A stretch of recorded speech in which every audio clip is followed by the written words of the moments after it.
દાહોદ જિલ્લાના નવનિર્મિત ગોવિંદ ગુરુ લીંબડી તાલુકાના કારટ ખાતે 77માં પ્રજાસત્તાક પર્વની ઉજવણીની શુભેચ્છા પાઠવતા પ્રભારી મંત્રી શ્રી અર્જુનભાઈ મોઢવાડિયા 26મી જાન્યુઆરી 77માં પ્રજાસત્તાક પર્વની દાહોદ જિલ્લા કક્ષાની ઉજવણી ગોવિંદ ગુરુ લીંબડી તાલુકાના કારટ મુકામે પ્રભારી મંત્રી શ્રી અર્જુનભાઈ મોઢવાડિયાની અધ્યક્ષતામાં કરવામાં આવી હતી।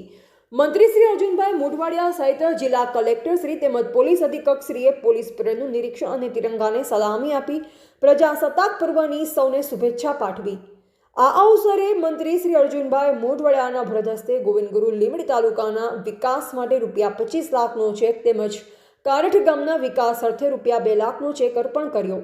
આ પ્રસંગે મંત્રી શ્રી આઝાદીની લડાઈમાં યોગદાન આપનાર સ્વતંત્ર સેનાનીઓ ક્રાંતિકારીઓ અને બંધારણના ઘડવૈયા ડૉક્ટર બાબા સાહેબ આંબેડકરનું સ્મરણ કરતા જણાવ્યું કે દેશને એકતાના તાંતણે બાંધનાર સરદાર વલ્લભભાઈ પટેલ શહીદ ભગતસિંહ સુખદેવ રાજગુરુ જેવા નામી અનામી વીરલાઓએ રાષ્ટ્રની આઝાદી અને રાષ્ટ્ર નિર્માણનો પાયો નાખ્યો। પ્રજાસત્તાક પર્વે દેશના નાગરિકોને રાષ્ટ્રના વિકાસ એકતા અને સમરસતાના યજ્ઞમાં યોગદાન આપવા આહ્વાન કરતા તેમણે કહ્યું કે વિકાસ અને રાષ્ટ્રવાદના સમન્વય સાથે દેશની વિશ્વસ્તર ઉન્નતિ થઈ રહી છે। નમો લક્ષ્મી યોજના અંતર્ગત વિદ્યાર્થીઓને શિક્ષણ મળી રહે તેવા હેતુથી રાજ્ય સરકાર દ્વારા વિદ્યાર્થીઓના બેંક ખાતામાં સીધા જમા કર્યા છે। આ પ્રસંગે સાંસદ જસવંતસિંહ ભાભોર, કલેક્ટર શ્રી યોગેશ નિરગુડે, પોલીસ અધિક્ષક શ્રી રવિરાજસિંહ જાડેજા, જિલ્લા વિકાસ અધિકારી શ્રી સ્મિત લોઢા, જિલ્લા પંચાયત પ્રમુખ શ્રી કરણસિંહ ડામોર, નિવાસી અધિક કલેક્ટર શ્રી જે.એમ. રાવલ, ગરબડા ધારાસભ્ય શ્રી લીમખેડા, ધારાસભ્ય શ્રી જાલોદ, ધારાસભ્ય શ્રી પ્રાંત અધિકારી, મામલતદાર, તાલુકા વિકાસ અધિકારી, સરપંચ, જિલ્લા પંચાયત અને તાલુકા પંચાયતના પદાધિકારીઓ, જિલ્લા વહીવટી તંત્રના અધિકારીઓ, નગરજનો, શાળાના વિદ્યાર્થીઓ ઉપસ્થિત રહ્યા। રિપોર્ટર હિતેશ પ્રજાપતિ, દાહોદ।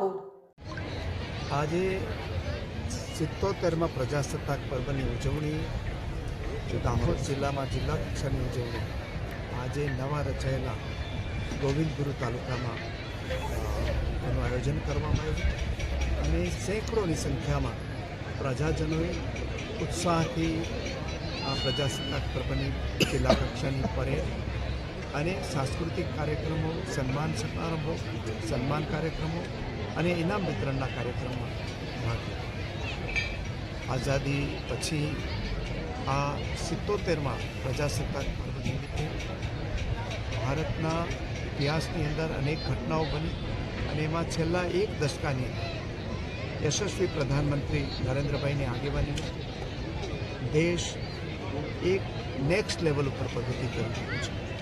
વિશ્વની નજર આજે ભારત પર છે અને ભારતની નજર ગુજરાત પર છે।